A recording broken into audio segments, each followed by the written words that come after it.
प्रिय भाई बहनों, आज हम सभी कक्षा 10 में भूगोल पाठ 3 के अंतर्गत जल संसाधन के विषय में चर्चा करेंगे कि वाटर रिसोर्स क्या होता है, उसका इम्पोर्टेंस क्या है, उसका महत्व क्या है, या और भारत में जल का संसाधन कैसा है, जल के स्रोत कौन कौन से हैं, इसके बारे में हम चर्चा करेंगे।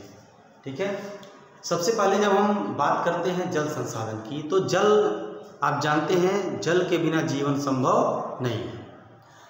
जल जीवन के लिए आवश्यक एवं बहुमूल्य संसाधन है। पृथ्वी का 3/4 भाग जल से घिरा हुआ है, परंतु इसमें से प्रयोग में आने वाले जो योग्य जल का अनुपात है वो बहुत कम है। प्रयोग में आने वाला अलवणीय जल सतही बहुत कम है, सतही तौर पर बहुत कम। आप देखते हैं कभी भी जिसको हम फ्रेश वाटर कहते हैं, क्या कहते हैं, फ्रेश वाटर, जो सतही जल है उसको हम, या अलवणीय जल को हम क्या कहते हैं, फ्रेश वाटर कहते हैं। यह सतही अपवाह और भौम जल स्रोतों से प्राप्त होता है, जिसका लगातार पुनर्भरण एवं नवीकरण करना या जलीय चक्र द्वारा किया जाता है। ठीक है।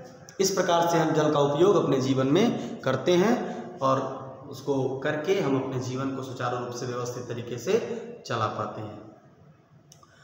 अब आते हैं जल संसाधन का अर्थ। अब इसका अर्थ सबसे पहले क्या होगा, जल संसाधन का अर्थ। जल संसाधन का अर्थ बहुत व्यापक है, लेकिन हम इसको संक्षेप में समझेंगे कि संपूर्ण सौर मंडल में पृथ्वी ही एक ऐसा ग्रह है जहां पर जल एवं जीवन क्या होता है, पाया जाता है, यह संभव है। यह आप सभी जानते हैं, जहां पे संभव हो पाया है। पृथ्वी के भूतल पर द्रव, ठोस एवं वाष्प के रूप में उपलब्ध जल को जल संसाधन कहते हैं। किसको कहते हैं?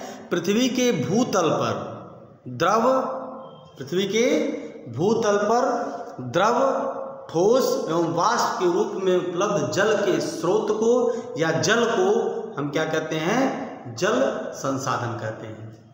ठीक है। इसमें हम देखते हैं कि पृथ्वी पर उपलब्ध कुल जल में से 97.5% भाग समुद्रों में खरे पानी के रूप में है। केवल 2.5% भाग ही मीठे पानी का है। मीठे पानी का भी 2/3 भाग ग्लेशियर और ध्रुवीय बर्फ के रूप में क्या है, अभी तक वहाँ पे पड़ा हुआ है। शेष द्रवित एवं धरातलीय जल के रूप में उपलब्ध होता है। इससे स्पष्ट है कि पृथ्वी पर जो उपस्थित कुल जल है, ठीक है, पृथ्वी पर उपस्थित जो कुल जल है वो जल का एक बहुत छोटा भाग ही उपयोग के लिए उपलब्ध है, और वह अभी संपूर्ण पृथ्वी पर एक समान रूप से भी विद्यमान नहीं है। यह है जल संसाधन का अर्थ। अब जल का महत्व इसी में देखेंगे हम। जल का महत्व आप सभी जानते हैं कि जल के बिना जीवन संभव नहीं है, तो इससे महत्वपूर्ण संसाधन हमारे लिए और क्या हो सकता है, इससे अधिक इसकी महत्ता क्या हो सकती है। लेकिन इसके अलावा भी क्या है कि इसकी महत्ता हमारे जीवन में निरंतर बनी रहती है। जल पृथ्वी की समस्त वनस्पतियों, पशु पक्षियों, मानव जीवन का मूल आधार है।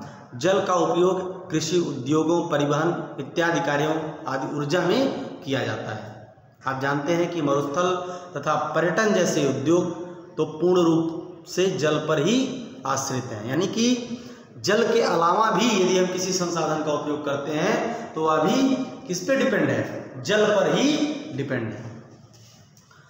इस प्रकार से भारत की विशाल जनसंख्या को, भारत की जो भाई बहुत बड़ी जनसंख्या, चीन के बाद सबसे बड़ी जनसंख्या कहाँ की है, भारतवर्ष की है, तो इसकी जो विशाल जनसंख्या है उस जनसंख्या को खाद्य सुरक्षा उपलब्ध कराने में कृषि की महत्वपूर्ण भूमिका है। और कृषि को करने में आप जानते हैं कि सबसे अधिक आवश्यकता किसकी होती है, तो जल की होती है, जो जल संसाधन पर पूर्णतः क्या है, आश्रित भी है। यह इसकी महत्ता। भारत के जल संसाधन के विषय में हम जानेंगे।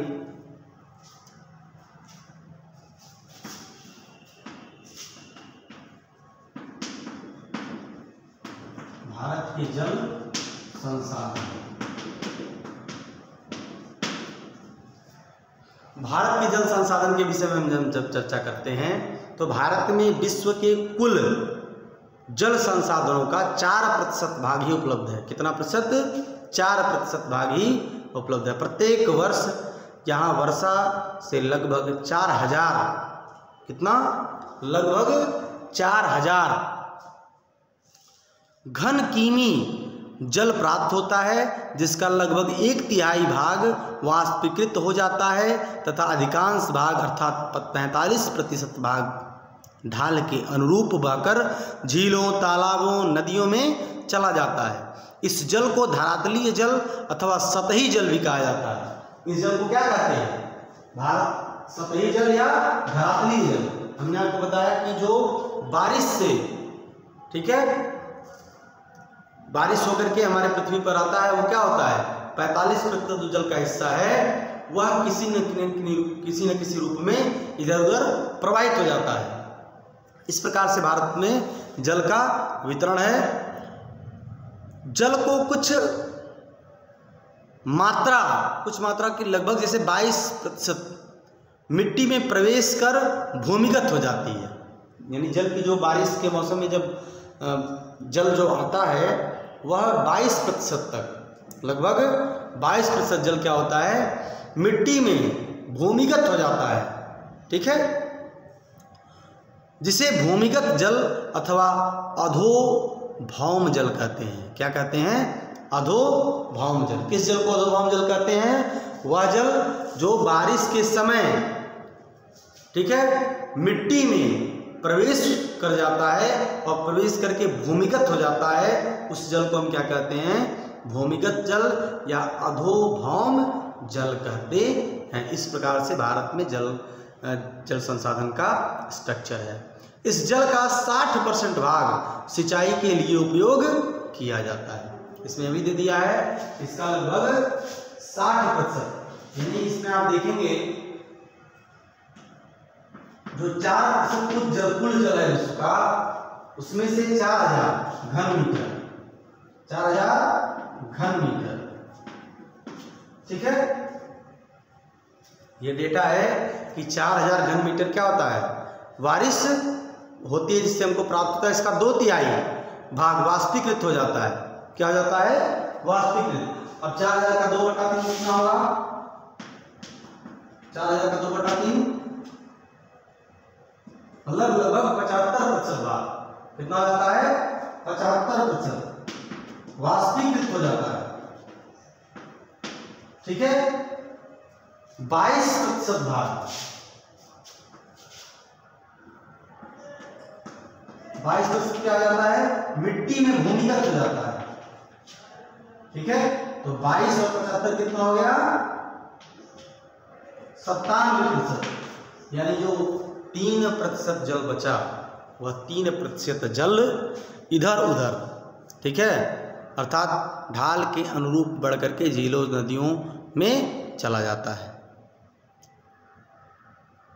इस प्रकार से इसका स्ट्रक्चर अगले कक्षा में हम जानेंगे कि जल के स्रोत क्या क्या है।